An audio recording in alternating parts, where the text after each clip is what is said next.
Hello friends, welcome to my YouTube channel Madhu Education Wire. चलिए आज का सेशन स्टार्ट करते हैं।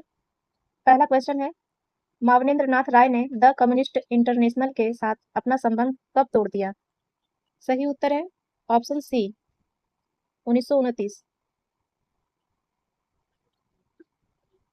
नेक्स्ट है, भारतीय राष्ट्रीय कांग्रेस के किस अधिवेशन में पूर्ण स्वराज का लक्ष्य निर्धारित किया गया था? सही उत्तर है ऑप्शन ई। इनमें से कोई नहीं, सही उत्तर इसका होगा लाहौर अधिवेशन 1929। भारतीय राष्ट्रीय कांग्रेस ने अपने लाहौर अधिवेशन 1929 में पूर्ण स्वराज की प्राप्ति को अपना लक्ष्य घोषित किया।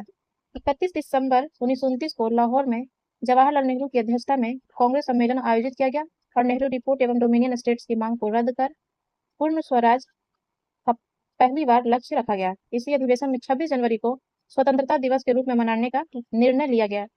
31 दिसंबर 1929 की अर्धरात्रि को रावी नदी के तट पर जवाहरलाल नेहरू ने तिरंगा फहराया तथा कहा कि मैं समाजवादी और गणतंत्रवादी हूँ। पूर्ण स्वराज के प्रस्ताव के आधार पर 26 जनवरी 1930 को पूरे देश में स्वतंत्रता दिवस मनाया गया। लाहौर सत्र ने भारत को औपनिवेशिक दर्जा दिलाने के लक्ष्य को हासिल करने हेतु असहयोग एवं सविनय अवज्ञा आंदोलन जैसे गैर हिंसात्मक तरीकों को अपनाया। यह असत्य है। ठीक है, ये कथन असत्य है। नेक्स्ट क्वेश्चन है, किस कांग्रेस अधिवेशन में यह निर्णय लिया गया कि प्रत्येक वर्ष 26 जनवरी को स्वतंत्रता दिवस मनाया जाएगा? सही उत्तर होगा ऑप्शन सी लाहौर अधिवेशन 1929। नेक्स्ट क्वेश्चन है, लाहौर में पूर्ण स्वतंत्रता का प्रस्ताव पास किया गया। सही उत्तर है ऑप्शन बी 1929 के कांग्रेस अधिवेशन में। नेक्स्ट है, कांग्रेस के किस अधिवेशन में पूर्ण स्वराज या पूर्ण स्वतंत्रता की औपचारिक मांग रखी गई? सही उत्तर है ऑप्शन सी लाहौर अधिवेशन 1929। नेक्स्ट क्वेश्चन है, पूर्ण स्वतंत्रता प्राप्त करने का निर्णय भारतीय राष्ट्रीय कांग्रेस के निम्नलिखित में से किस अधिवेशन में लिया गया? सही उत्तर है 1929 option A. Next question, Congress के लाहौर प्रस्ताव अधिवेशन के अध्यक्ष कौन थे? कांग्रेस के लाहौर प्रस्ताव अधिवेशन के अध्यक्ष कौन थे? सही उत्तर है ऑप्शन ए जवाहरलाल नेहरू। नेक्स्ट क्वेश्चन है, दिसंबर 1929 को भारतीय राष्ट्रीय कांग्रेस के लाहौर सत्र के संबंध में निम्नलिखित में से कौन सा कथन असत्य है?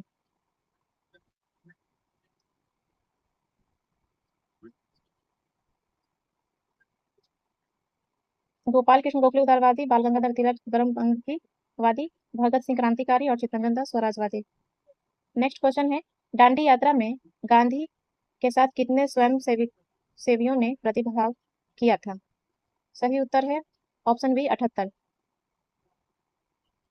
12 मार्च 1930 ईस्वी को गांधी जी ने ऐतिहासिक दांडी यात्रा की शुरुआत की थी, जिसे नमक सत्याग्रह के नाम से जाना जाता है। गांधी जी साबरमती आश्रम अहमदाबाद से अपने 78 अनुयायियों के साथ गुजरात के समुद्र तट पर स्थित दांडी, जो कि नवसारी जिले में है, के लिए निकल पड़े। 24 दिन के यात्रा के दौरान 241 मील की दूरी तय करने के बाद 6 अप्रैल 1930 को दांडी पहुंचे और वहां पर गांधी जी ने एक मुट्ठी नमक उठाकर सांकेतिक रूप से नमक कानून तोड़कर सविनय अवज्ञा आंदोलन की शुरुआत की। सरोजनी नायडू को भारत की कोकिला के नाम से भी जाना जाता है। नमक सत्याग्रह के दौरान यह गांधी जी की सहयोगी थी। नेक्स्ट क्वेश्चन है, गांधी जी गांधी की प्रसिद्ध दांडी यात्रा को कौन सा आंदोलन कहा जाता है? सही उत्तर है ऑप्शन ए नमक सत्याग्रह। नमक सत्याग्रह। नेक्स्ट क्वेश्चन है, सरोजनी नायडू को अन्य किस नाम से जानते हैं? सही उत्तर है ऑप्शन बी भारत कोकिला। नेक्स्ट क्वेश्चन, सविनय अवज्ञा आंदोलन के दौरान महात्मा गांधी के नेतृत्व में प्रसिद्ध दांडी मार्च ने लगभग दूरी तय की थी। सही उत्तर है ऑप्शन बी 241 मील। नेक्स्ट है, स्वतंत्रता के लिए राष्ट्रीय आंदोलन में महिलाओं की हिस्सेदारी से भारत के स्वतंत्रता संग्राम को काफी बढ़ावा मिला। ऐसी कर्नाटक की एक महिला जिसने भाषण दिए, कताई सिखाई और प्रभात फेरी का आयोजन किया, उसका नाम क्या था? ऑप्शन है, सही उत्तर है ऑप्शन डी अंबाबाई। कर्नाटक की अंबाबाई का विवाह 12 साल की उम्र में कर दिया गया था, किंतु 16 साल की उम्र में वह विधवा हो गई। उन्होंने उडुपी में विदेशी कपड़ों और शराब की दुकानों की घेराबंदी की। उन्हें गिरफ्तार किया गया और सजा दी गई एवं रिहा होने पर उन्हें दोबारा गिरफ्तार कर लिया गया। जब भी वह जेल से बाहर होती तो सभाओं में भाषण देती, बुनाई कताई सिखाती और प्रभात फेरियों का आयोजन करती। अंबाबाई उन्हें अपने जीवन के सबसे सुखद ऋण मानती थीं, क्योंकि ऐसे क्षणों में उन्हें एक नया मकसद और प्रतिबद्धता दिखाई देती थी। ठीक है, चलिए नेक्स्ट क्वेश्चन है, किसने भारत छोड़ो आंदोलन का नेतृत्व किया था? सही उत्तर है, किसने नेतृत्व किया था? सही उत्तर है, किसी ने भी नहीं। भारत छोड़ो आंदोलन का नेतृत्व किसी ने भी नहीं किया, अर्थात नेतृत्व विहीन था। क्रिप्स मिशन की विफलता के बाद महात्मा गांधी ने ब्रिटिश शासन के खिलाफ अपना तीसरा बड़ा आंदोलन छेड़ने का फैसला लिया, अर्थात भारत छोड़ो आंदोलन का आह्वान किया। अगस्त 1942 में शुरू हुए इस आंदोलन को अंग्रेजों भारत छोड़ो का नाम दिया गया था। गांधी जी को अंग्रेजों ने गिरफ्तार कर लिया था। देश भर के युवा कार्यकर्ता हड़तालों और तोड़फोड़ की कार्रवाइयों के जरिए आंदोलन चलाते रहे। कांग्रेस में जयप्रकाश नारायण जैसे समाजवादी सदस्य भूमिगत भूमिगत प्रतिरोध गतिविधियों में सबसे ज्यादा सक्रिय थे। चलिए नेक्स्ट क्वेश्चन, 1942 में किसने भारत छोड़ो आंदोलन का आह्वान किया था? सही उत्तर होगा यहाँ ऑप्शन ए, महात्मा गांधी। आह्वान कहा जाएगा तो महात्मा गांधी, नेतृत्व कहा जाएगा तो कोई भी नहीं। ठीक है, चलिए नेक्स्ट क्वेश्चन है, यह किसने कहा कि क्रांतिकारियों का उद्देश्य आतंकवाद नहीं अपितु क्रांति और क्रांति का उद्देश्य भारत में राष्ट्रीय सरकार की स्थापना करना है? तो राष्ट्रीय सरकार का बात आ रहा है तो सही आंसर होगा ऑप्शन बी, सुभाष चंद्र बोस। क्रांतिकारियों का उद्देश्य आतंकवाद नहीं अपितु क्रांति, और क्रांति का उद्देश्य भारत में राष्ट्रीय सरकार की स्थापना है, कहे थे सुभाष चंद्र बोस। सुभाष चंद्र बोस ने कहा कि क्रांतिकारियों का उद्देश्य आतंकवाद नहीं अपितु क्रांति, और क्रांति का उद्देश्य भारत में राष्ट्रीय सरकार की स्थापना है। समाजवादी विचार रखने वाले आमूल परिवर्तनवादी राष्ट्रवादी सुभाष चंद्र बोस अहिंसा के गांधीवादी आदर्शों में विश्वास नहीं रखते थे। गांधीवादी आदर्शों में विश्वास नहीं रखते थे। भारत को अंग्रेजों के नियंत्रण से मुक्त कराने के लिए उन्होंने आजाद हिंद फौज इंडियन नेशनल आर्मी का गठन किया था। चलिए नेक्स्ट क्वेश्चन, किसने आजाद हिंद फौज की कमान संभाली और इसे दिल्ली चलो के प्रसिद्ध घोषणा दी? सही उत्तर है ऑप्शन ई, इनमें से कोई नहीं।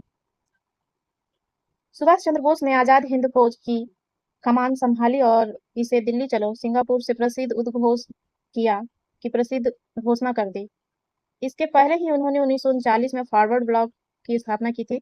समाजवादी विचार रखने वाले आमूल परिवर्तनवादी राष्ट्रवादी सुभाष चंद्र बोस अहिंसा के गांधीवादी आदर्शों में विश्वास नहीं रखते थे। हालांकि राष्ट्रपिता सुभाष चंद्र बोस द्वारा दी गई उपाधि के रूप में गांधी जी का सम्मान करते थे। जनवरी 1941 में उन्होंने बिना किसी को बताए कलकत्ता छोड़ दिया और जर्मनी के रास्ते होते हुए सिंगापुर पहुंच गए।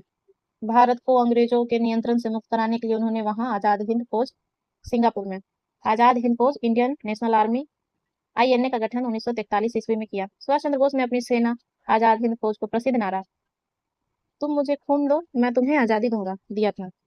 21 अक्टूबर 1943 ईस्वी को नेताजी सुभाष चंद्र बोस ने स्वतंत्र भारत की अस्थायी सरकार बनाई। कब बनाए थे अस्थायी सरकार? 21 अक्टूबर को 1943 में। 1944 में आजाद हिंद फौज ने 1944 में आजाद हिंद फौज ने इम्फाल और कोहिमा की ओर से भारत में प्रवेश करने का प्रयास किया, परंतु यह अभियान सफल नहीं हो पाया। INA के सदस्यों को कैद कर लिया गया और उन पर मुकदमा लाल किला दिल्ली में चलाया गया। देश भर में तमाम तरह के लोगों ने आजाद हिंद फौज के सिपाहियों पर चलाए गए मुकदमों के खिलाफ चले संघर्षों में हिस्सा लिया। चलिए नेक्स्ट क्वेश्चन, सुभाष चंद्र बोस ने किस स्थान से दिल्ली चलो का अपना प्रसिद्ध उद्घोष किया? सही उत्तर है ऑप्शन सी, सिंगापुर। नेक्स्ट है, किसने फॉरवर्ड ब्लॉक की स्थापना की थी? सही उत्तर है option B, Subhash Chandra Bose. Next question है, गांधी जी को राष्ट्रपिता का नामकरण किसने किया? राष्ट्रपिता का नामकरण किसने किया? सही उत्तर है ऑप्शन डी, सुभाष चंद्र बोस। किस दिनांक को नेताजी सुभाष चंद्र बोस ने स्वतंत्र भारत की अस्थायी सरकार बनाई? सही उत्तर होगा ऑप्शन बी, 21 अक्टूबर 1943। नेक्स्ट है, तुम मुझे खून दो मैं तुम्हें आजादी दूंगा का नारा दिया था? Option B, Subhash Chandra Bose. सही उत्तर सुभाष चंद्र बोस। नेक्स्ट क्वेश्चन है, INA पर कहाँ मुकदमा निर्धारित किया गया? INA पे कहाँ मुकदमा निर्धारित किया गया? तो ये किया गया था लाल किला दिल्ली में। Option B is correct. Next question है, वर्ष 1943 इसीलिए महत्वपूर्ण है। वर्ष 1943 इसीलिए महत्वपूर्ण है। ऑप्शन है, दांडी यात्रा का आयोजन गांधी जी ने किया था। नहीं, गलत है यह। ब्रिटिश विश्व युद्ध समाप्त हो गया। नहीं, 1945 में समाप्त हुआ था। ये भी नहीं होगा।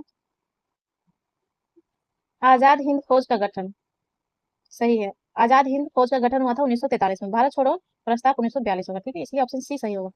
नेक्स्ट क्वेश्चन है कि रॉयल इंडियन नेवी की स्थापना किस वर्ष हुई थी? रॉयल इंडियन नेवी की स्थापना किस वर्ष हुई थी? सही उत्तर है सी, ऑप्शन सी है 1934 में। 1934 में रॉयल इंडियन नेवी की स्थापना हुई थी। रॉयल इंडियन नेवी की स्थापना 1934 में हुई थी। 1946 में भारतीय नौसेना विद्रोह हुआ था। यहाँ पे ध्यान देना, रॉयल इंडियन नेवी रहेगा तो 1934 होगा और भारतीय नौसेना विद्रोह हुआ तो 1946 होगा। भारत की औपनिवेशिक सरकार शाही भारतीय नौसेना के जहाजों में सिपाहियों की बगावत को कुचलने का प्रयास कर रही थी। बम्बई तथा अन्य शहरों में रॉयल इंडियन नेवी ने विद्रोह किया था। कहाँ पे किया था? बम्बई और अन्य शहरों में, खास करके बम्बई में। रॉयल इंडियन नौसेना के लिए उनके दंगे के बाद राष्ट्रीय ध्वज, मुस्लिम लीग ध्वज और लाल झंडा को उनके योग्यता जहाजों और दफ्तरों पर कब्जा करने का प्रयास करने लगे। कराची में 301 विद्रोहियों को गिरफ्तार कर लिया गया। कराची में कितना विद्रोहियों को गिरफ्तार किया गया था? 301 को। गृह विभाग को भेजी गई रिपोर्ट में कहा गया कि विशाखापट्टनम से स्थिति पूरी तरह नियंत्रण में है और कहीं हिंसा नहीं हुई है। ठीक है, नेक्स्ट क्वेश्चन है, किस वर्ष में भारतीय नौसेना विद्रोह हुआ? भारतीय नौसेना विद्रोह कब हुआ? सही उत्तर है ऑप्शन ए 1946। रॉयल इंडियन नौसेना के लिए उनके दंगों के बाद किस झंडे को उनके योग्यता क्रम निर्धारण के बाद उठाया गया? सही उत्तर है ऑप्शन डी, उपरोक्त तीनों, राष्ट्रीय ध्वज भी, मुस्लिम लीग ध्वज और लाल झंडा, ये तीनों क्रमशः उठाया गया था। पहले राष्ट्रीय ध्वज, उसके बाद मुस्लिम लीग, उसके बाद लाल झंडा। चलिए नेक्स्ट है, निम्नलिखित में से खुदाई खिदमतगार आंदोलन के प्रवर्तक कौन थे? सही उत्तर होगा Khan Abdul Ghaffar Khan, option C. Khan Abdul Ghaffar Khan, option C, Khudai Khidmatgar आंदोलन के प्रवर्तक थे। खुदाई खिदमतगार आंदोलन के प्रवर्तक नेतृत्वकर्ता प्रसिद्ध गांधीवादी नेता अब्दुल गफार खान थे। इस आंदोलन का केंद्र उत्तर पश्चिमी सीमा प्रांत था।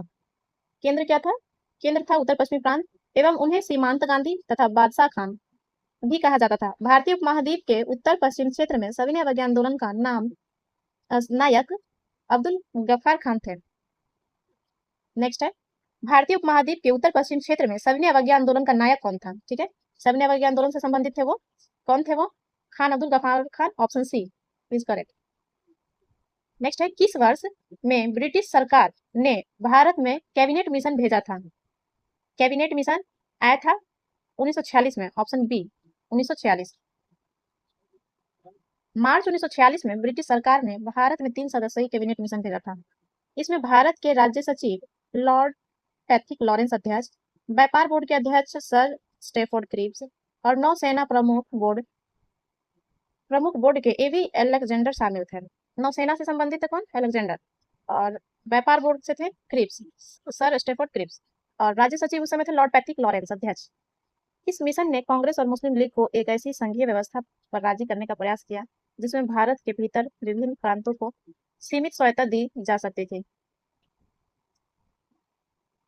कैबिनेट मिशन का यह प्रयास भी विफल रहा। वार्ता टूट जाने के बाद जिन्ना ने पाकिस्तान की स्थापना के लिए लीग की मांग के समर्थन में एक प्रत्यक्ष कार्यवाही दिवस का आह्वान किया। इसके लिए 16 अगस्त 1946 का दिन तय किया गया था। प्रत्यक्ष कार्यवाही दिवस, क्वेश्चन आता है, प्रत्यक्ष कार्यवाही दिवस कब मनाया गया? 16 अगस्त 1946 को। मंत्रिपरिषद मिशन ने प्रस्ताव रखा था, संविधान निर्माण अंग का चुनाव प्रांतीय असेंबलियों द्वारा होना चाहिए, आंतरिक सरकार का निर्माण होना चाहिए और ब्रिटिश इंडियन प्रांतों और भारतीय राज्यों के सम्मिलन से संघीय यूनियन का गठन होना चाहिए। कैबिनेट मिशन के प्रस्ताव को लीग और कांग्रेस दोनों ने नहीं माना। यह एक बहुत महत्वपूर्ण पड़ाव था क्योंकि इसके बाद विभाजन कमोवेश अपरिहार्य हो गया था। चलिए नेक्स्ट क्वेश्चन है कि कैबिनेट मिशन में कितने सदस्य थे? सही उत्तर है ऑप्शन डी, 3 सदस्य। नेक्स्ट क्वेश्चन है, निम्नलिखित में से कौन कौन कैबिनेट मिशन प्लान से जुड़े हुए थे? सही उत्तर होगा ऑप्शन बी, एवी अलेक्जेंडर, स्टेफोर्ड क्रिप्स और लॉर्ड पैट्रिक लॉरेंस। अलेक्जेंडर जो थे ये नौसेना से है और स्टेफोर्ड क्रिप्स ये व्यापार बोर्ड के अध्यक्ष थे और पैट्रिक लॉरेंस जो थे ये राज्य सचिव थे और अध्यक्ष थे। ठीक है, चलिए नेक्स्ट, मंत्रिपरिषद मिशन ने प्रस्ताव रखा था। मंत्रिपरिषद मिशन ने प्रस्ताव रखा था, क्या रखा था? संविधान निर्माण अंग का चुनाव प्रांतीय असेंबली द्वारा होना चाहिए, सही बात है, रखा था। आंतरिक सरकार का निर्माण होना चाहिए, ये भी रखा था। ब्रिटिश इंडियन प्रांतों और भारतीय राज्यों के सम्मिलन से संघीय यूनियन का गठन होना चाहिए। उपरोक्त में से सभी रखे थे, ऑप्शन डी सही है। चलिए नेक्स्ट क्वेश्चन है, डैश के बारे में माउंटबेटन योजना थी। किसके बारे में माउंटबेटन योजना था? संवैधानिक असेंबली द्वारा भारत के लिए संविधान निर्माण, दिशा दर्शन करना, संघीय सरकार की रचना करना, पूरे भारत में एक काल में उठने वाले सांप्रदायिक दंगों को रोकने की योजना बनाना, अधिकार को अंग्रेजों के हाथों से भारतीयों के हाथों में सुपुर्द करना। सही उत्तर होगा ऑप्शन डी, अधिकार को अंग्रेजों के हाथों से भारतीयों के हाथों में सुपुर्द करने के विधान बनाना। अधिकार मतलब शासन करने का अधिकार को अंग्रेजों के हाथों से भारतीयों के हाथों में सुपुर्द मतलब सौंपने के लिए विधान बनाने के बारे में लॉर्ड माउंटबेटन की योजना थी। फरवरी 1947 में लॉर्ड वावेल की जगह लॉर्ड माउंटबेटन को वायसराय नियुक्त किया गया। उन्होंने वार्ताओं के एक अंतिम दौर का आह्वान किया। औपचारिक सत्ता हस्तांतरण के लिए 15 अगस्त का दिन नियत किया गया। दिल्ली में जब संविधान सभा के अध्यक्ष ने मोहनदास करमचंद गांधी को राष्ट्रपिता की उपाधि देते हुए संविधान सभा की बैठक शुरू की, तो बहुत देर तक करतल ध्वनि होती रही। असेंबली के बाहर भीड़ महात्मा गांधी की जय के नारे लगा रही थी। भारत की स्वतंत्रता के समय ब्रिटेन का प्रधानमंत्री क्लीमेट एटली, ठीक है, 1946-47 में थे। 1946 के जाड़ों में भारतीय नेता एटली के साथ वार्ता करने लंदन गए थे। इन वार्ताओं का कोई नतीजा नहीं निकला। 1947 में स्वतंत्रता मिलने के दौरान भारतीय राष्ट्रीय कांग्रेस के अध्यक्ष जेबी कृपलानी थे। स्वतंत्रता के समय कांग्रेस के अध्यक्ष थे जेबी कृपलानी 1947 में। चलिए नेक्स्ट क्वेश्चन, भारत की स्वतंत्रता के समय ब्रिटेन का प्रधानमंत्री कौन था? भारत की स्वतंत्रता के समय ब्रिटेन का प्रधानमंत्री कौन था? सही उत्तर है ऑप्शन बी, क्लीमेंट एटली। नेक्स्ट क्वेश्चन है, 1947 में स्वतंत्रता मिलने के दौरान भारतीय राष्ट्रीय कांग्रेस के अध्यक्ष कौन थे? सही उत्तर है option A, J B Kripalani. J B Kripalani. Next question है, बेला चमेली क्रांति का संबंध निम्नलिखित में से किस देश से है? बेला चमेली क्रांति का संबंध निम्नलिखित में से किस देश से है? बेहद खास क्वेश्चन है। सही उत्तर है ऑप्शन ई। देखिए ऑप्शन में क्या था, चीन, मिस्र और हांगकांग, इनमें से कोई नहीं हुआ, इनमें से कोई नहीं। बेला चमेली क्रांति का संबंध ट्यूनीसिया से है। ट्यूनीसिया, इसे ट्यूनीसियाई क्रांति के नाम से भी जाना जाता है। नागरिक प्रतिरोध का यह 28 दिन तक चलने वाला गहन अभियान था। नागरिक प्रतिरोध का, नागरिक लोग विरोध कर रहे थे और 28 दिन तक चला, जो 17 दिसंबर 2010 को मोहम्मद औबजीजी नामक फल विक्रेता के आत्मदाह से शुरू हुआ था, जिससे बेरोजगारी, भ्रष्टाचार, राजनीतिक स्वतंत्रता, खास संकट आदि शोषणकारी नीतियों का अंत हुआ। और इस तरह 14 जनवरी 2011 को तानाशाह Zine El Abidine Ben Ali, वहां का तानाशाह था ट्यूनीसिया का तानाशाह, 14 जनवरी 2011 को क्या नाम है, Zine El Abidine Ben, Zine El Abidine Ben Ali को शासन सत्ता छोड़ना पड़ा और देश का लोकतंत्रीकरण हुआ। यह अरब स्प्रिंग का पहला सफल आंदोलन था। नेक्स्ट टॉपिक है स्वतंत्रता के बाद। पहला क्वेश्चन है, किस तिथि को संविधान सभा की पहली बैठक हुई थी? सही उत्तर है ऑप्शन बी, 9 दिसंबर 1946 को। 9 दिसंबर 1946 को संविधान सभा का पहला बैठक हुआ था। 9 दिसंबर 1946 को संविधान सभा की पहली बैठक हुई, जिसमें डॉक्टर सच्चिदानंद सिन्हा को सभा का अस्थायी अध्यक्ष नियुक्त किया गया था। इसके बाद 11 दिसंबर को, 2 दिन बाद 1946 में ही, डॉक्टर राजेंद्र प्रसाद को संविधान सभा का अध्यक्ष चुना गया, जो अस्थायी रूप से बने, अस्थायी ये बन गया। सच्चिदानंद सिन्हा एक भारतीय वकील और सांसद थे।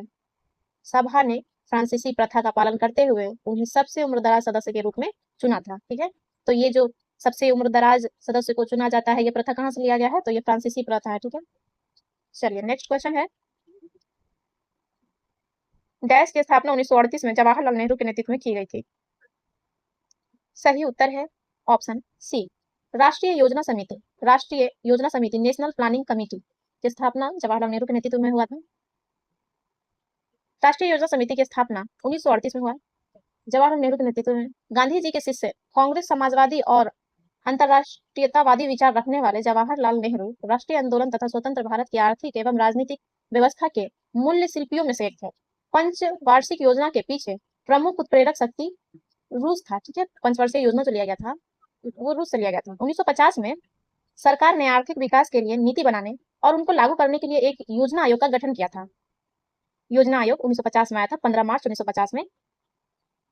1951 से पंचवर्षीय योजना शुरू की गई एवं 1956 में दूसरी पंचवर्षीय योजना तैयार की गई।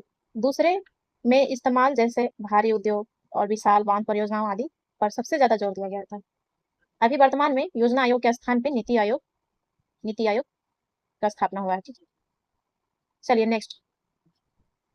पंचवार्षिक योजना के पीछे प्रमुख उत्प्रेरक था ऑप्शन ए रूस ही होगा। सही उत्तर है ऑप्शन ए रूस, इसीलिए आगे ऑप्शन देखने का आवश्यकता नहीं है। नेक्स्ट क्वेश्चन है, भारत के लिए 1945 की आर्थिक विकास योजना को किस नाम से भी जाना जाता है? भारत के लिए 1945 की आर्थिक विकास योजना को किस नाम से भी जाना जाता है? सही उत्तर है ऑप्शन ए बॉम्बे प्लान। सही उत्तर है ऑप्शन ए बॉम्बे प्लान। 1945 की आर्थिक विकास योजना को बॉम्बे प्लान के नाम से भी जाना जाता है। यह योजना 1944 से 45 में आठ प्रमुख भारतीय उद्योगपतियों द्वारा प्रकाशित की गई थी। शुरुआत में इसे केवल निजी प्रसार के लिए जारी किया गया था। चलिए नेक्स्ट क्वेश्चन। भारत और चीन के बीच कौन से प्रदेश के बारे में विवाद था? भारत और चीन के बीच कौन से प्रदेश के बारे में विवाद था? सही उत्तर है ऑप्शन डी तिब्बत। तिब्बत के लिए विवाद।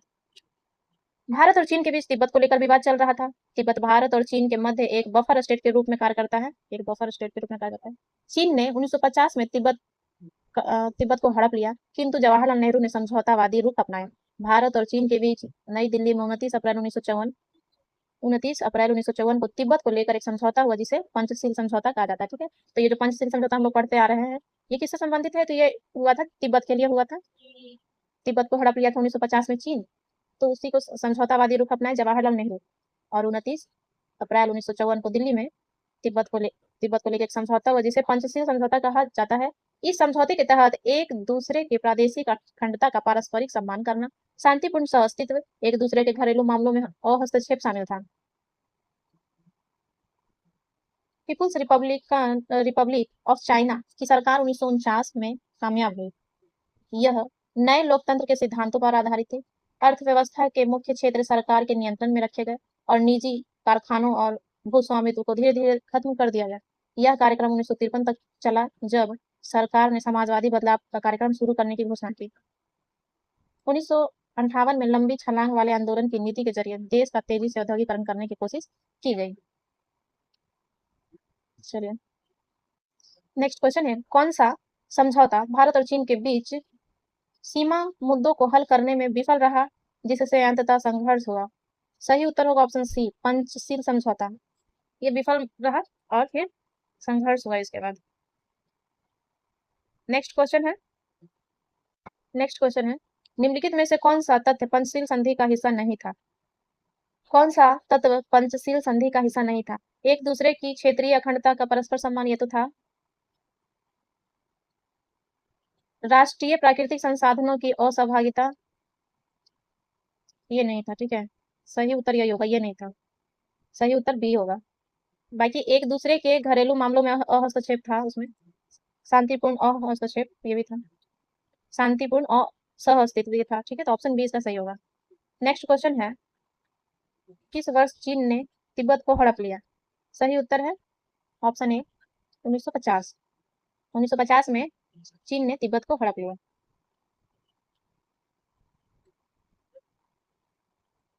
नेक्स्ट क्वेश्चन है, इनमें से एक गुटनिरपेक्ष आंदोलन नाम के संस्थापक नहीं थे। कौन गुटनिरपेक्ष आंदोलन के संस्थापक सदस्य नहीं? सही उत्तर है ऑप्शन डी हर्बर्ट पियरलोथ। हर्बर्ट पियरलोथ नहीं थे। कौन कौन थे? तो गमाल अब्देल नासेर थे, जोसिफ ब्रॉज टीटो, जवाहरलाल नेहरू, ये नहीं थे। प्रधानमंत्री जवाहरलाल नेहरू ने स्वतंत्र भारत की विदेश नीति की रूपरेखा तैयार की। विदेश नीति का रूपरेखा तैयार किए थे नेहरू जी, और गुटनिरपेक्ष आंदोलन की स्थापना में अपना महत्वपूर्ण योगदान दिया। गुटनिरपेक्ष आंदोलन जैसी विदेश नीति का मूल्य आधार जवाहरलाल नेहरू ने तैयार किया था। मिस्र, यूगोस्लाविया, इंडोनेशिया, घाना, भारत के राजनेताओं के नेतृत्व में गुटनिरपेक्ष आंदोलन में दुनिया के देशों से आह्वान किया कि वे इन दोनों मुख्य सैनिक संगठनों में शामिल ना हों, परंतु संगठनों से दूर रहने की इस नीति का मतलब अलग-थलग या तटस्थ रहना नहीं था। औपनिवेशिक रूप से गुटनिरपेक्ष आंदोलन का शुभारंभ संस्थापक जवाहरलाल नेहरू, युगोस्लाविया के राष्ट्रपति जोसेफ ब्रोज टिटो और मिस्र के राष्ट्रपति गमाल अब्देल नासिर ने किया था। 1961 में बेलग्रेड में हुए गुटनिरपेक्ष आंदोलन के प्रथम सम्मेलन में 25 देशों ने भाग लिया था। गुटनिरपेक्ष का प्रथम सम्मेलन में 25 देशों ने भाग लिया। 1970 के दशक तक बहुत सारे देश गुटनिरपेक्ष आंदोलन के सदस्य बन चुके थे। नेक्स्ट क्वेश्चन है 1961 में बेलग्रेड में गुटनिरपेक्ष आंदोलन का प्रथम सम्मेलन हुआ, इसमें कितने देशों ने भाग लिया? सही उत्तर है ऑप्शन ए 25 देशों ने। चलिए नेक्स्ट क्वेश्चन है कि किस भारतीय नेता का गुटनिरपेक्ष आंदोलन की स्थापना में बहुत ही बड़ा हाथ था? भारतीय नेता है, सही उत्तर है ऑप्शन सी जवाहरलाल नेहरू। किसके नेतृत्व में सिंहला ओनली विल प्रभाव में आया? किसके नेतृत्व में सिंहला ओनली विल प्रभाव में आया? सही उत्तर है ऑप्शन डी सिंहला। ऐसे भी ये श्रीलंका का है, तो ये SWRD Bandaranaike, SWRD Bandaranaike, SWRD Bandaranaike के नेतृत्व में सिंहला ओनली विल प्रभाव में आया। नायके श्रीलंका के प्रधानमंत्री थे। 1956 में जिस समय भारत में भाषा के आधार पर राज्यों का पुनर्गठन किया जा रहा था, उसी समय श्रीलंका तत्कालीन नाम सिलोन, पूर्व नाम उसका सिलोन है, की संसद ने एक कानून पारित करके सिंहला भाषा को देश की राजभाषा का दर्जा दे दिया। इस कानून के जरिए सिंहला भाषा को सभी सरकारी स्कूलों, कॉलेजों, सरकारी और अदालतों की भाषा बना दिया गया। श्रीलंका के उत्तर में रहने वाले तमिल भाषी अल्पसंख्यकों ने इस कानून का विरोध किया था, जो कि इन लोगों को पॉलिटी के बुक में पढ़ना भी है। ठीक है, नेक्स्ट टॉपिक है फ्रांसीसी क्रांति। आइए देखते हैं। नीचे दो कथन दिए गए हैं, इन्हें ध्यानपूर्वक पढ़ें और सही उत्तर का चयन करें। कथन है, सम्राट की निरंकुश शक्तियों का प्रतीक होने के कारण वास्तिल किला लोगों की घृणा का केंद्र था। सही बात है, सम्राट इतना निरंकुश था कि वास्तिल का किला लोगों के घृणा का केंद्र था। सही है। कथन है, फ्रांसीसी क्रांति के दौरान बास्तिल के किले को सुरक्षित रखा गया ताकि सामाजिक असमानता का इतिहास लोगों की स्मृति में बने रहे। नहीं, सुरक्षित नहीं रखा गया था, उसको तो नष्ट कर दिया गया था।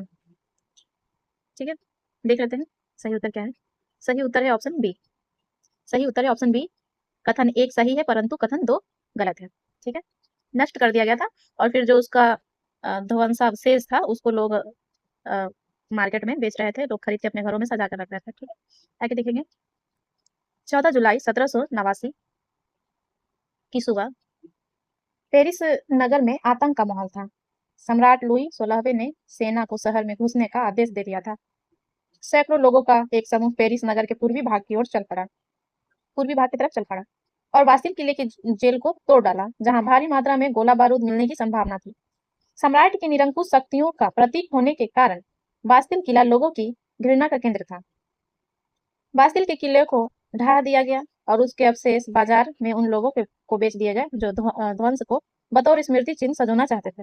अतः कथन एक सही है और कथन दो गलत है। चलिए नेक्स्ट क्वेश्चन। फ्रांस की क्रांति से संबंधित बुद्धिजीवी थे। बुद्धिजीवी में तो रूसो भी थे, मॉन्टेस्क्यू, वोल्टेयर, सभी था, तो ऑप्शन डी सही होगा। ऑप्शन डी, एक से अधिक। फ्रांस की क्रांति से संबंधित बुद्धिजीवी रूसो, मॉन्टेस्क्यू और वोल्टेयर थे। इन बुद्धिजीवियों ने फ्रांस में बौद्धिक आंदोलन का सूत्रपात किया था। रूसो ने अपनी प्रसिद्ध पुस्तक सामाजिक संविदा, सोशल कॉन्ट्रैक्ट में राज्य को व्यक्ति का निर्मित संस्था और सामान्य इच्छा को संप्रभु माना। मॉन्टेस्क्यू ने अपनी पुस्तक विधि की आत्मा, मॉन्टेस्क्यू का पुस्तक विधि की आत्मा द स्पिरिट ऑफ लॉज में सरकार के 3 अंगों कार्यपालिका, विधायिका और न्यायपालिका के शक्ति पृथक्करण सिद्धांत का वर्णन किया है। वोल्टेयर ने चर्च, समाज और राजतंत्र वोल्टेयर ने चर्च, समाज और राजतंत्र के दोषों का पर्दाफाश किया है। चलिए नेक्स्ट क्वेश्चन। निम्नलिखित में से फ्रांसीसी क्रांति के कारण क्या था? सही उत्तर होगा ऑप्शन सी, एक और दो। वित्तीय संकट भी था और एक मिनट, सही उत्तर तो ऑप्शन सी दिया है। ऑप्शन सी 1 तथा 2 वित्तीय संकट था और कुलीन क्रांति, मेरी एंटोनेट का उद्भव। इसमें तो ये दोनों दिया है, पहला और दूसरा देख लेते हैं। फ्रांसीसी क्रांति घटनाओं की एक श्रृंखला थी। फ्रांसीसी क्रांति का कारण वित्तीय संकट व आर्थिक रूप से अस्थिर था एवं कुलीन क्रांति इसका तीसरे स्टेट से प्रतिरोध था। अच्छा, लुई 16वें के राज्याभिषेक के समय फ्रांस का राजकोष खाली था क्योंकि लंबे समय तक चले युद्धों के कारण फ्रांस के वित्तीय संसाधन नष्ट हो चुके थे। वायसराय के विशाल महल और राज दरबार की शानो शौकत बनाए रखने की फिजूल खर्ची का बोझ अलग से बढ़ गए थे। क्रांति के पहले फ्रांसीसी समाज 3 स्टेट्स में बटे थे। प्रथम 2 स्टेट्स कुलीन वर्ग एवं पादरी वर्ग के लोगों को कुछ विशेषाधिकार जन्मना प्राप्त थे। 3 स्टेट था, ठीक है, 3 स्टेट में बटा हुआ था फ्रांस का समाज, और उसमें प्रथम जो 2 थे वो कुलीन वर्ग एवं पादरी वर्ग के लोग थे और इन लोगों को कुछ विशेषाधिकार जन्म से ही प्राप्त था। कुलीन वर्ग को कुछ अन्य सामंती विशेषाधिकार भी हासिल थे। वह किसानों से सामंती कर वसूल करता था एवं उन्हें राज्य को दिए जाने वाले करों से छूट प्राप्त थी। तीसरे स्टेट के लोग जनसाधारण ही जो जनसाधारण थे वही थे तीसरा स्टेट, वही कर अदा करते थे। मेरी एंटोनेट का उद्भव होना क्रांति का कारण नहीं बल्कि उसकी जीवन शैली व फिजूल खर्ची का बोझ क्रांति का प्रमुख कारण बनी। ठीक है, चलिए नेक्स्ट क्वेश्चन है, फ्रांसीसी क्रांति के संबंध में निम्नलिखित में से कौन सा कथन सही नहीं है? फ्रांसीसी क्रांति लुई 15वें के शासनकाल के दौरान हुई थी, गलत है। लुई 16वें के समय हुआ था। यह घटना की एक श्रृंखला थी, यह घटनाओं की एक श्रृंखला थी। वित्तीय संकट क्रांति के कारणों में से एक था। तीसरा तो सही है, इस हिसाब से 2 और 3 हम लोग ले लेंगे। ऑप्शन सी, संदर्भ में निम्नलिखित में से कौन सा कथन सही है, सही बताना है। वह आर्थिक रूप से अस्थिर था, इसका तीसरे स्टेट से प्रतिरोध था, यह कृषि अधिशेष था। सही उत्तर होगा ऑप्शन बी, सही उत्तर होगा ऑप्शन बी, पहला और दूसरा। वह आर्थिक रूप से अस्थिर था, तीसरे स्टेट से प्रतिरोध था। चलिए नेक्स्ट क्वेश्चन है, शासकों के राजा बनने का वर्ष निम्नलिखित में से कौन सा युग्म सही है? लुई 16वां 1774, ये सही है। लुई 16वां 1774 में बना था। लुई 15वां गलत है और लुई 14वां ये भी गलत है। सही हो जाएगा आंसर ए, केवल एक। फ्रांस के शासकों के राजा बनने का वर्ष का क्रम इस प्रकार है, लुई 16वां नहीं, लुई 14वां दिया है, ये है 1643 में बना था। ठीक है, 14वें राजा 1643 में, 15वें बने थे 1722 में और 16वें बने थे 1774 में। चलिए नेक्स्ट क्वेश्चन, टूलेज के डैश ने 1788 में केलोन का स्थान लिया था। सही उत्तर है ऑप्शन बी, आर्कबिशप। टूलेज के आर्कबिशप ने 1788 में केलोन का स्थान लिया था। टूलेज के आर्कबिशप ने 1778 ईस्वी में केलोन का स्थान लिया था। इससे पहले ही फ्रांस की वित्तीय स्थिति खराब हो चुकी थी। 18वीं सदी में फ्रांसीसी समाज 3 स्टेट्स में बट गया था और केवल तीसरे स्टेट्स के लोग जनसाधारण ही कर अदा करते थे। फ्रांसीसी क्रांति के दौरान की गई शिकायतों की सूची को कैहियर्स डी डोलियोस के रूप में जाना जाता है। फ्रांसीसी क्रांति के दौरान की गई शिकायतों की सूची को क्या कहते हैं? कैहियर्स डी डोलियोस के रूप में जाना जाता है। फ्रांस में पूरी आबादी में लगभग 90% किसान थे, लेकिन जमीन के मालिक किसानों की संख्या बहुत कम थी। लगभग 60% जमीन पर कुलीनों, चर्च और तीसरे स्टेट्स के अमीरों का अधिकार था। प्रथम 2 स्टेट्स कुलीन वर्ग एवं पादरी वर्ग के लोगों को कुछ विशेषाधिकार जन्मना प्राप्त है। इनमें से सबसे महत्वपूर्ण विशेषाधिकार राज्य को दिए जाने वाले करों में छूट था, वो लोग कर नहीं देता था, पहला, और दूसरा पादरी वर्ग और कुलीन वर्ग नहीं देता था कर। फ्रांस में तीसरे स्टेट्स को नेशनल असेंबली घोषित करने वाले प्रस्ताव को सीएस या आवे सीएन ने मंजूरी दी। तीसरे स्टेट के प्रतिनिधि खुद को संपूर्ण फ्रांसीसी राष्ट्र का प्रवक्ता मानते थे। 20 जून को ये प्रतिनिधि वर्साई के इंडोर टेनिस कोर्ट में जमा हुए। उनका नेतृत्व मिरावियो और आवेसिये ने किया।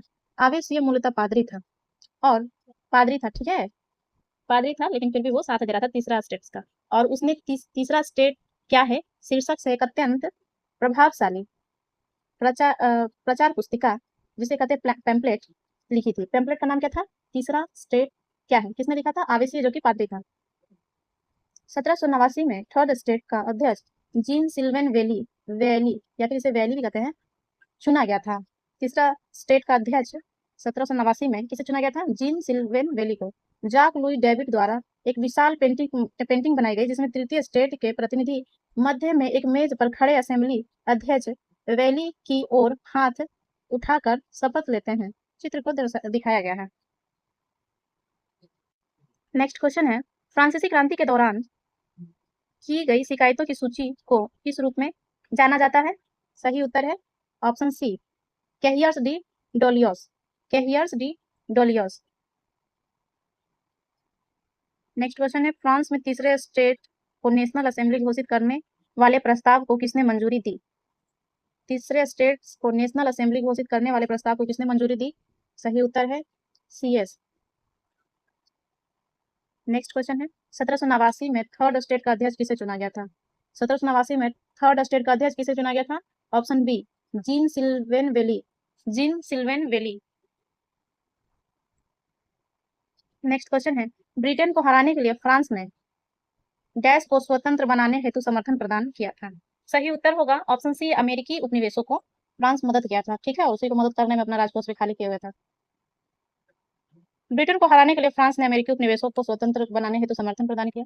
लुई 16वें के शासनकाल में फ्रांस ने अमेरिका के 13 उपनिवेशों को साझा शत्रु ब्रिटेन से आजाद कराने में सहायता दी, जिसके कारण फ्रांस पर 10 अरब लिब्रे का और अधिक कर्ज बढ़ गया था। ठीक है, फ्रांस पर 2 अरब कर्ज पहले से ही था। अब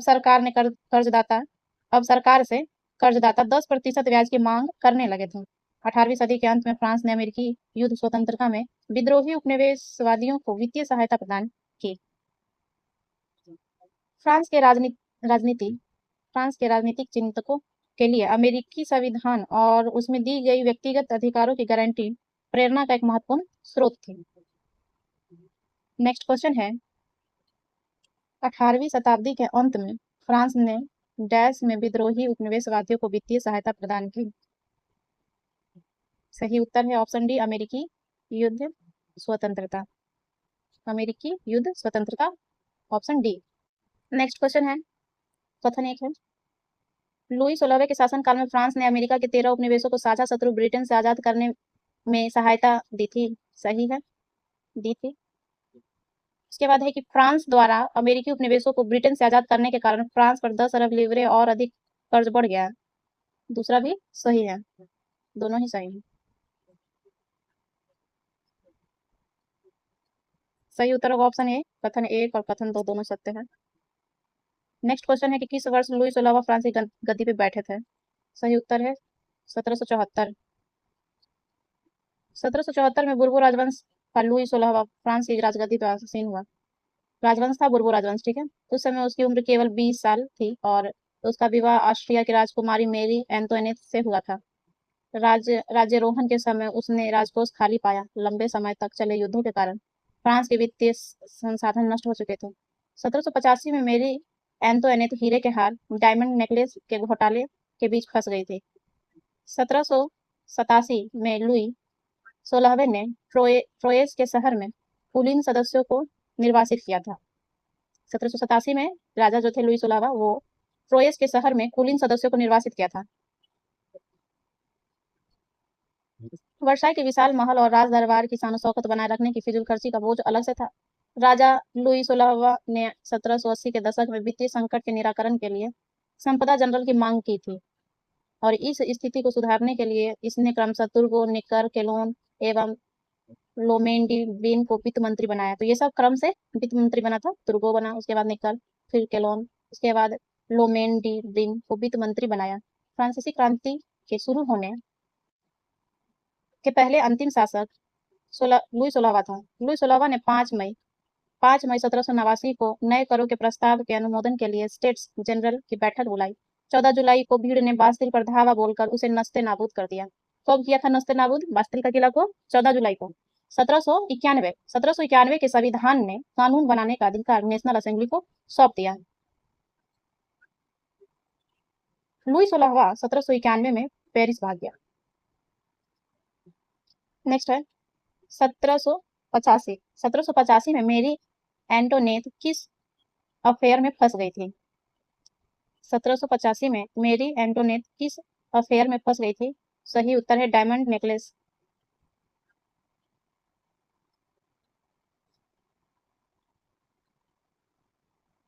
नेक्स्ट है राजा लुई 16वें की पत्नी कौन थी? राजा लुई 16वें की पत्नी कौन थी? सही उत्तर है मेरी एंटोनेट, ऑप्शन बी। सही उत्तर है ऑप्शन बी। नेक्स्ट है किस वर्ष में लुई 16वें ने ट्रोयस के शहर में कुलीन सदस्यों को निर्वासित किया था? किस वर्ष में लुई 16वें ने ट्रोयस के शहर में कुलीन सदस्यों को निर्वासित किया था? सही उत्तर है ऑप्शन सी 1787 में। सही उत्तर है 1787 में। नेक्स्ट क्वेश्चन है राजा लुई 16वें ने डैश में वित्तीय संकट के कारण संपदा जनरल की मांग की थी? सही उत्तर है ऑप्शन सी 1780 के दशक में। सही उत्तर है ऑप्शन सी 1780 के दशक में। नेक्स्ट है फ्रांसीसी क्रांति के शुरू होने के पहले अंतिम शासक कौन था? तो अंतिम शासक है ऑप्शन ए लुई 16वां अंतिम शासक था, उसी के समय में फ्रांसीसी क्रांति हुआ था। ठीक है। नेक्स्ट है फ्रांसीसी क्रांति के दौरान लुई 16वें ने किस शहर से भागने का निर्णय लिया था? सही उत्तर है ऑप्शन सी। यहाँ पे थोड़ा सा लिखने में मिस्टेक किया है। नहीं, क्वेश्चन कर रहा है कि फ्रांसीसी क्रांति के दौरान लुई 16वें ने किस शहर से भागने का निर्णय लिया था? सही उत्तर है ऑप्शन सी पेरिस से। सही उत्तर है ऑप्शन सी पेरिस से। चलिए नेक्स्ट है 21 वर्ष में मेरी एंटोनेट हीरे के हार के घोटाले के बीच फंस गई थी ऑप्शन सी में 1785 में हीरा का हार का घोटाला के बीच फंस गई थी। ठीक है। चलिए नेक्स्ट क्वेश्चन है कि लुई 16वां किस वर्ष पेरिस भाग गया? लुई 16वां किस वर्ष पेरिस भाग गया? देखिए वहां पे लिखा था कि कहाँ से भागा, तो पेरिस से। यहाँ भी पेरिस से भाग गया। पेरिस भाग गया लिखा है, पेरिस भाग गया। थोड़ा यहाँ पे कंफ्यूजन हो रहा है, लेकिन कब भागा था? तो सही उत्तर होगा इसका 1791, ऑप्शन बी 1791। चलिए नेक्स्ट फ्रांसीसी क्रांति के कारणों के संबंध में कौन सा कारण गलत है? पहला है कि फ्रांस को राजा की निजी संपत्ति माना गया। सही बात है, ये तो सही है, राजा का निजी संपत्ति मान रहा था, तो ये भी तो एक कारण था। फिर है ताइद कर का प्रसार, ये भी होना चाहिए। पहली और दूसरी संपदा पर कर का बोझ नहीं, पहला और दूसरा संपदा पर कर का बोझ नहीं था, तीसरा पे था। इसका गलत यही स्टेटमेंट है, ऑप्शन सी हो जाएगा सही उत्तर, ऑप्शन सी। नेक्स्ट है इसी का आंसर है। चलिए फ्रांसीसी क्रांति कब हुआ? तो 1789 में। 1789 के संबंध में गलत कथन पहली और दूसरी संपदा पर कर का बोझ है। फ्रांस की क्रांति के प्रमुख कारणों में फ्रांस को राजा की निजी संपत्ति मानना, ताइद कर नामक धार्मिक कर का प्रसार एवं यह कर कृषि उपज के 10वें हिस्से के बराबर होता था। ताइद कर जो था वो कृषि उपज के 10वें हिस्से के बराबर होता था एवं आर्थिक सुधारों की विफलता इत्यादि है। इसके उपरांत फ्रांसीसी क्रांति हुई। नेक्स्ट क्वेश्चन है 18वीं सदी के फ्रांसीसी समाज की वर्ग व्यवस्था के संदर्भ में कौन सा युग्म सुमेलित है? पहला है ताइद चर्च द्वारा वसूल किया जाने वाला कर, टाइल अप्रत्यक्ष रूप से राज्य को अदा किया जाने वाला कर, लिवरे फ्रांस की मुद्रा। सही उत्तर है ऑप्शन डी सारा सुमेलित है। 18वीं सदी के फ्रांसीसी समाज की कर एवं मुद्रा व्यवस्था, ये ताइद जो है उसको तीखे भी कहते थे इंग्लिश में, आर्थिक कर था। ठीक है, और ये आर्थिक कर है, सॉरी धार्मिक कर है, तो धार्मिक कर चर्च ही लगाएगा ना, तो चर्च द्वारा वसूल किया जाता था। और यह कर जो था एक कृषि उपज के 10वें हिस्से के बराबर होता था। दूसरा कर था टाइल, जो कि प्रत्यक्ष कर था, सीधे राज्य को अदा किया जाता था, टाइल। लिवरे फ्रांस की मुद्रा, और इसे 1794 में समाप्त कर दिया गया था लिवरे को। नेक्स्ट क्वेश्चन है ताइद क्या था? सही उत्तर है धार्मिक कर था, ठीक है। ताइद एक धार्मिक कर था। फ्रांस में चर्च भी किसानों से करों का एक हिस्सा ताइद नाम से वसूलता था। ऊपर से तीसरे स्टेट के तमाम लोगों को सरकार को कर चुकाना पड़ता था, और इन करों में टाइल, प्रत्यक्ष कर और अनेक अप्रत्यक्ष कर शामिल थे। यह कर कृषि उपज के 10वें हिस्से के बराबर होता था। नेक्स्ट क्वेश्चन है फ्रांसीसी क्रांति के समय फ्रांस में प्रचलित ताइद कर व्यवस्था के बारे में कथन है कि कुलीन वर्ग के लोग यह कर देते थे, गलत है, कुलीन नहीं देता था, तीसरा वर्ग देता था। यह एक धार्मिक कर था, सही है। किसान ताइद कर चर्च को देते थे, सही है। यह एक सामाजिक कर था, नहीं। सही उत्तर होगा 2 और 3, ऑप्शन बी। किसने कहा कि मेरे बाद प्रलय होगा? किसने कहा कि मेरे बाद प्रलय होगा? सही उत्तर है ऑप्शन सी, लुई 15वां। लुई 15वां के बाद इन्होंने कहा था कि मेरे बाद प्रलय होगा। फ्रांसीसी समाज लुई 15वां ने कहा था कि मेरे बाद प्रलय होगा जब उसके कुछ योग्य परामर्शदाताओं ने उसे सुझाव दिया कि फ्रांस में सुधार किए जाने की अत्यधिक आवश्यकता है। तो बिलासी बिलासी लुई 15वें ने सुधार करने के स्थान पर जवाब दिया कि वर्तमान व्यवस्था में भी उसका समय कट नहीं जाएगा। लुई 15वां 1715 से 1774। लुई 15वां 1715 से 1774 अत्यंत विलासी, अदूरदर्शी और निष्क्रिय शासक था। इसने ऑस्ट्रिया के उत्तराधिकार युद्ध एवं सप्तवर्षीय युद्ध में भाग लेकर देश की आर्थिक स्थिति को भारी छवि छवि लिखा है, क्षति पहुंचाई थी, ठीक है, क्षति होना चाहिए, यहाँ पे क्षति होगा, ठीक है। नेक्स्ट है कि फ्रेंच क्रांति के दौरान दूसरी संपत्तियों का हिस्सा कौन था? फ्रेंच क्रांति के दौरान दूसरी संपत्तियों का हिस्सा कौन था? सही उत्तर है, सही उत्तर है ऑप्शन डी, उच्च वर्ग। उच्च वर्ग वही कुलीन वर्ग, ठीक है, कुलीन। फ्रेंच क्रांति के दौरान दूसरी संपत्तियों का हिस्सा उच्च वर्ग था। 17वीं से 18वीं शताब्दी में फ्रांसीसी क्रांति के समय समाज 3 वर्गों में विभाजित हो गया था। पहले वर्ग में पादरी, दूसरे में उच्च वर्ग अभिजात वर्ग वही कुलीन, और तीसरा वर्ग तृतीय स्टेट में शेष समाज था जिसकी संख्या अधिक थी। पहले और दूसरे वर्ग के लोग ऐश्वर्यपूर्ण जीवन व्यतीत करते थे। तीसरे पहलू के लोग कम विकसित और गरीब तथा अधिकतर कृषि गतिविधियों में लगे हुए थे। तीसरे वर्ग में बड़े व्यवसायी, व्यापारी, अदालती कर्मचारी, वकील, किसान और कारीगर, छोटे किसान, भूमिहीन मजदूर, नौकर आदि शामिल थे।